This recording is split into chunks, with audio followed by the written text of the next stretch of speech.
ભારતીય વાયુસેનામાં ફરજ બજાવી ચૂકેલ પૂર્વ સૈનિકને ગાર્ડ ઓફ ઓનર સાથે વિદાય અપાઈ હતી।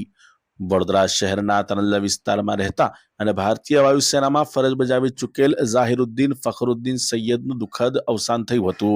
ઝાહિરુદ્દીન સૈયદ કે જેઓ પાછલા ઘણા દિવસોથી નાદુરસ્ત હતા, આજે તેઓનું અવસાન થતાં તેઓના પરિજનો તથા તેઓના મિત્રોમાં શોકનું મોજું ફરી વળ્યું હતું।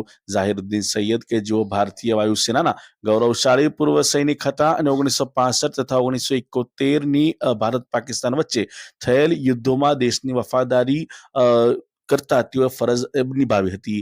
આ કઠિન સમયગાળામાં તેમનું સાહસ, ઈમાનદારી અને રાષ્ટ્ર પ્રત્યેની નિષ્ઠા તેમના પરિવાર તેમજ સમગ્ર દેશ માટે ગૌરવ છે તેમ કહી શકાય। ભારતીય વાયુસેનામાંથી નિવૃત્તિ બાદ તેમણે BSNLમાં સબ ડિવિઝનલ એન્જિનિયર એટલે કે SDE તરીકે સેવા આપી હતી, જ્યાં તેમની ફરજશીલતા, સચ્ચાઈ અને વ્યવસાયિક વર્તન માટે તેઓ વિશેષ રીતે ઓળખાતા હતા। તેમની અમૂલ્ય દેશ સેવાને માન આપતા ભારતીય વાયુસેનાના અધિકારીઓ અને જવાનો દ્વારા તેમની અંતિમ વિદાય સમયે ગાર્ડ ઓફ ઓનર આપવામાં આવ્યું હતું, જે તેમના જીવનભરના સમર્પણ અને પ્રતિષ્ઠાનું પ્રતિબિંબ હતું। મરહૂમ એક શિસ્તબદ્ધ સૈનિક, ઈમાનદાર જાહેર સેવક અને પોતાના પરિવાર માટે રહેનુમા તરીકે હંમેશા યાદ રાખશે।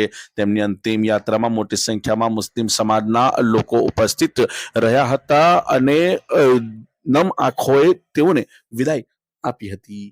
અને સાથે સાથે જો મરહુમની વાત કરીએ તો 82 વર્ષની વયે તેઓનું નિધન થયું હતું અને એરફોર્સના અધિકારીઓના હસ્તે પરિવારને આર્થિક સહાયનો ચેક પણ સુપરત કરવામાં આવ્યો હતો।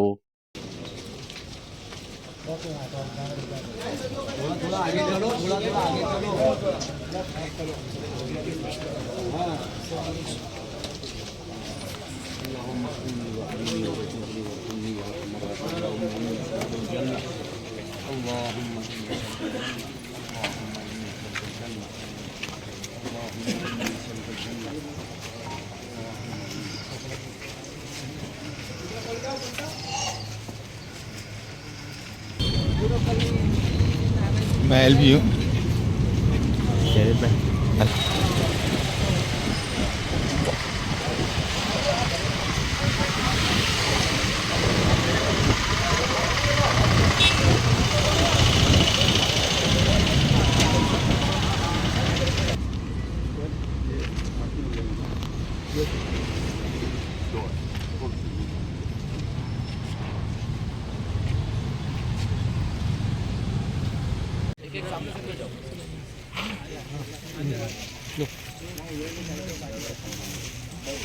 और जैसा है उसको अपनी लाइन से रखो ताकि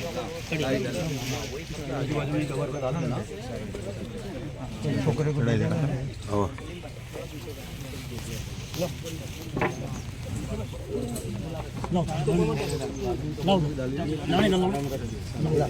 आजू बाजू डाल दिए बेटा, आजू बाजू कवर पे भी।